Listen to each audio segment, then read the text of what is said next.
ලෝකය ආර්ථික බලාගාරය වගේ පේන හරීම අපූර්වට හැම දෙයක්ම සිද්ධ වුණා සිද්ධ වෙලා තියෙනවා කියලා හැඟෙන සිංගප්පූරුව හදන්න බලයට ආපු මුල් කාලේ ලී ක්වාන් යූ ගත්ත තීරණාත්මක හැරවුම් ලක්ෂ 3 ගැන මට කතා කරන්න පුළුවන්. අපි අහන්න ලෑස්ති. ලී ක්වාන් යූ ජාති අමතලා කියනවා everyone gonna speak English. එහෙමනේ ඒගොල්ලෝ කතා. අපි හැමෝම ඉංග්‍රීසියෙන් තමයි ඊට පස්සේ කතා කරන්නේ. අම්මා මොකුත් නෑ. මෙන්න එනවා දේශීය කාර්යෝ ටික හරිද?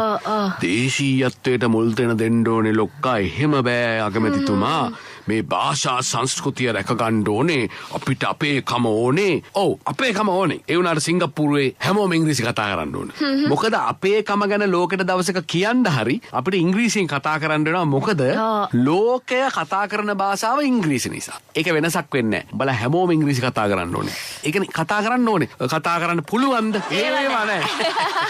ඔයා හිතන්නේ මේ තීරණේ හෙන්නම ලේසි වෙන්නේ නැද්ද? නෑ මම විශ්වාස කරන්නේ නැහැ. හිටියානම් හිඟන්නොත් ඉංග්‍රීසි තමයි කතා කරන්නේ. Ladies and gentlemen කියලා තමයි Ladies and gentlemen, please help me. Come on. Hey bro. Bro, ඉංග්‍රීසි වැඩිද? අපෙන් ආ. Number 2. Right?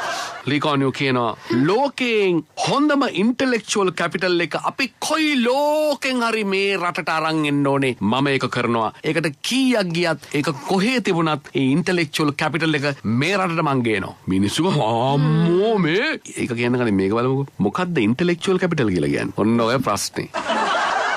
Human capital මානව මූල්‍ය හැකියාවන් දැනුම අත්දැකීම් පුහුණුව structural capital සංවිධාන මූල්‍ය ක්‍රියාවලින් පද්ධතීන් සැලසුම් නිපැයුම් සමාජ මූල්‍ය කියන්නේ relational capital කියන එක පාරිභෝගිකයන් සැපයුම් කරුවන් සහ අනුග්‍රාහකයන් ඔය ඔක්කොම ටික අද සිංගප්පූරුවේ ඉන්නවා. හැබැයි මේක කියපු ගමන් කෝන්නේ අම්මේ මේ බහුමික අඛණ්ඩතාවය ඇලියාවට යන්නයි හදන්නේ.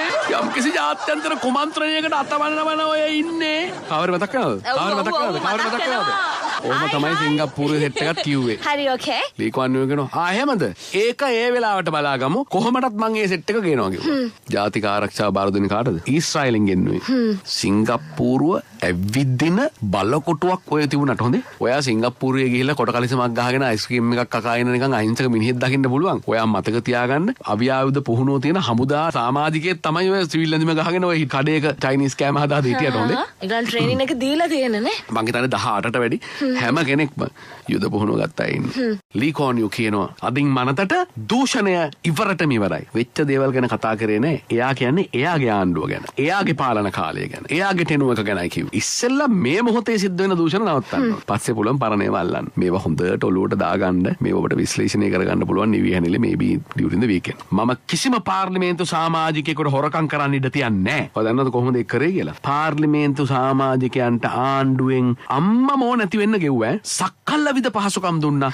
අදටත් ලෝකේ පාර්ලිමේන්තුවක වැඩියෙන්ම දීමනා වේතන ගෙවන්නේ සිංගප්පූරු පාර්ලිමේන්තුවේ. අන්න ඉල්ලනවා නම් එහෙන් ඉල්ලන්න. ඒක දියලා කිව්වා මම මේ සේරම දෙනවා. හැබැයි වංචාවට දූෂණයට zero tolerance සමාව නැහැ. හොඳම යාළුවට දෙවියන් තමයි පටන් ගත්තේ. මම ඔබෙන් අහනවා. ඔබට මොනවද හිතෙන්නේ? මේ තමයි පුතා පාත් එක.